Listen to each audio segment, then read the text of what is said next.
89 కేసులు క్రిమినల్ కేసులు. ఇదేదో అడపదడప ఉన్నటువంటి కేసులు కావు ఇవి.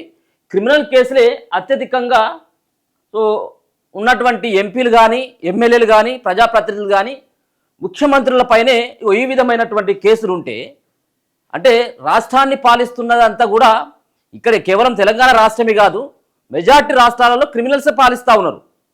క్రిమినల్స్ చేతిలోనే రాష్ట్రాలు ఉన్నాయి. హత్యలు మానభంగాలు చేసినటువంటి వ్యక్తులు కూడా రాష్ట్రాలకి ముఖ్యమంత్రులు అయినటువంటి వాళ్ళు ఉన్నారు. లోక్సభలో 251, రాజ్యసభలో 75 మంది పైన, సో 543 మంది ఉన్నటువంటి లోక్సభలో 251 మంది పైన కేసులు ఉన్నాయి. అలాగే 75 మంది పైన రాజ్యసభలో. రాజ్యసభలో అంటే మనకు అందరికీ తెలుసు, రాజ్యసభకు మేజార్టీగా 60 ఏళ్ళకు పైన ఉన్నటువంటి వాళ్ళే ఉంటారు. అటువంటి వాళ్ళపైన కూడా 75 మంది పైన ఉన్నదట. దేశవ్యాప్తంగా ఎంపీలు, ఎమ్మెల్యేలపై మొత్తం 4192 కేసులు పెండింగ్ ఉన్నాయి. సుప్రీంకోర్టుకు అమికాస్ క్యూరీ హెన్సారియా నివేదిక ఇచ్చిందట. దేశంలోని 28 మంది ముఖ్యమంత్రుల్లో 14 మందిపై తీవ్ర ఆరోపణలతో క్రిమినల్ కేసులు నమోదై ఉన్నాయి. వీరిలో తెలంగాణ, ఆంధ్రప్రదేశ్, కర్ణాటక, పశ్చిమ బెంగాల్ సీఎంలు రేవంత్ రెడ్డి, అలాగే చంద్రబాబు, డీకే శివకుమార్, సువేందు అధికారి కూడా ఉన్నారు. ప్రధానంగా రేవంత్ రెడ్డి పైన అత్యధికంగా 89 కేసులు ఉన్నాయి. 29 కేసుల్లో సువేందు అధికారి 29 కేసులతో సువేందు రెండో స్థానంలో ఉంటే, చంద్రబాబు, డీకేల పైన చెరో 19 కేసులు ఉన్నాయి.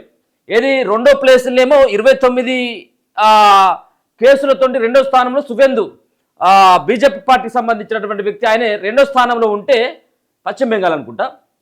సో 29 కేసులతోటి 89 కేసులతోటి రేవంత్ రెడ్డి దూసుకుపోతున్నాడు. ఇక అందించుకున్నటువంటి అవకాశమే లేదు. ఇక 29కి 89కి ఎన్ని ఉన్నాయి? దరిదాపుగా 60 కేసులు ఎక్కువ ఉన్నాయి ఇంకా రేవంత్ రెడ్డి పైన. ఎవరన్నారు? దరిదాపులు ఎవరైనా ఉన్నారా? 89 కేసులతో రేవంత్ రెడ్డి ఆయన పైన ఎక్కువ కేసులు ఉన్నట్టుగా ఈ నివేదిక చెబుతున్నది. అలాగే సతీశన్ పైన, ఎవరు కేరళ సీఎం వీడి సతీశన్ పైన 18 కేసులు పెండింగ్లో ఉన్నాయని అమికాస్ క్యూరీ సీనియర్ న్యాయవాది విజయ్ హన్సారియా సోమవారం సుప్రీంకోర్టుకు అఫిడవిట్ రూపంలో నివేదిక సమర్పించారు. బీజేపీ నేత అశ్విన్ కుమార్ ఉపాధ్యాయ్ దాఖలు చేసిన ప్రజా ప్రయోజన వ్యాజ్యంపై సుప్రీంకోర్టు విచారణకు హన్సారియా సహకరిస్తున్నారు. దేశవ్యాప్తంగా ఎంపీలు, ఎమ్మెల్యేలపైన 4192 కేసులు పెండింగ్లో ఉన్నాయని ఆయన తన అఫిడవిట్లో తెలిపారు. ఇక కొంతమంది అయితే అసలు ఛార్జ్ షీట్ కూడా వేయలేదు. ఎమ్మెల్యేల పైన, ఎంపీల పైన కేసులు నమోదు, క్రిమినల్ కేసులు నమోదైనా కానీ ఛార్జ్ షీట్ దాఖలు చేయలేదు. ఇటువంటి పరిస్థితి ఉన్నది. ఒకసారి చూద్దాం, ఆ డీటెయిల్స్ కూడా చూద్దాం. ఇప్పుడు ఈ కేసులు ఉన్నటువంటి వ్యక్తులు వాళ్ళు రాజకీయాల్లో ఏమవసరం అండి? వాళ్ళు అటువైపు వెళ్ళొచ్చు కదా. భూ కబ్జాలు, ఈ మానభంగాలు, మర్డర్లకి అటువైపు వెళ్ళొచ్చు. ఇక్కడ మళ్ళీ వాళ్ళే ఉంటారు. జనాలకు కూడా ఖచ్చితంగా అవగాహన రావాలి. ప్రజలు కూడా వాళ్ళు కూడా మార్పు కోరుకోవాల్సినటువంటి అవసరం ఉన్నది. వాడు క్రిమినల్ కేసులోకి వెళ్ళి ఒక్కొక్కరి పైన 10 కేసులు ఉన్నాయి. వాడు భూ కబ్జాలు పెట్టి ఎవరైనా అడ్డొచ్చినటువంటి వాళ్ళని చంపేసి, అది ఫ్యామిలీలు అయినా కానీ మొత్తం ఫ్యామిలీని లేపేసి వాళ్ళ ఆస్తులను జప్తు చేసుకొని వాడికి వచ్చినటువంటి ఆ రక్తపు సొమ్ముని ప్రజలకు పంచుతూ ఉన్నాడు. ఆ రక్తపు సొమ్ము 500కు 1000 రూపాయలకు ఆశపడి ఇటువంటి దుర్మార్గులను ఎన్నుకుంటే ఇంకేమున్నది? మొత్తం రాష్ట్రాలు దోచుకున్నటువంటి పరిస్థితి మనమే కల్పిస్తున్నాం. కాబట్టి ఓటర్లకు ఖచ్చితంగా అవగాహన ఉండాల్సినటువంటి అవసరం ఉన్నది.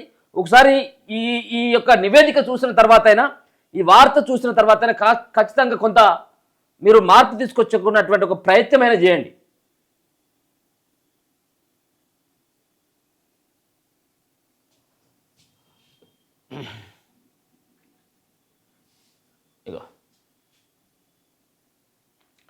సో విచారణ వేగవంతం చేయడానికి తక్షణమే ప్రత్యేక కోర్టును నెలకొల్పాలని సర్వోన్నత న్యాయస్థానాన్ని అభ్యర్థించారు. ఈ ట్రయల్స్ను క్రియాశీలకంగా పర్యవేక్షించాలని సంబంధిత హైకోర్టులను కూడా ఆదేశించాలని కోరారు. 543 మంది ఎంపీల లోక్సభలో 251 మంది, అలాగే వివిధ రాష్ట్రాల నుంచి రాజ్యసభకు ఎన్నికైన 233 మంది సభ్యుల్లో 75 మంది పైన క్రిమినల్ కేసులు ఉన్నాయట. ప్రజాప్రతినిధులపై ఉన్న కేసుల్లో 519 కేసులు 10 ఏళ్లకు పైగా పెండింగ్లో ఉన్నాయి. మరి వీళ్ళ ఇంకా 10 సంవత్సరాలైనా కానీ ఇంకా ఎందుకు పెండింగ్లో ఉంటాయి కేసులన్నీ? అది విచారణకు రావాలి కదా, ఛార్జ్ షీట్ మీరు దాఖలు చేయాలి కదా.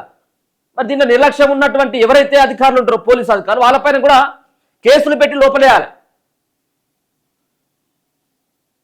సో ప్రజాప్రతినిధులపై ఉన్న కేసుల్లో 519 కేసులు 10 ఏళ్లకు పైగా పెండింగ్లో ఉన్నాయి. 700 కేసుల్లో పోలీసులు అసలు దర్యాప్తే ప్రారంభించలేదట. ఛార్జ్ షీట్ కూడా దాఖలు కాకుండా 360 కేసులు పెండింగ్లో ఉన్నాయి. కేరళకు చెందినటువంటి 95% మంది ఎంపీలు తీవ్ర క్రిమినల్ కేసులు ఎదుర్కొంటున్నారు.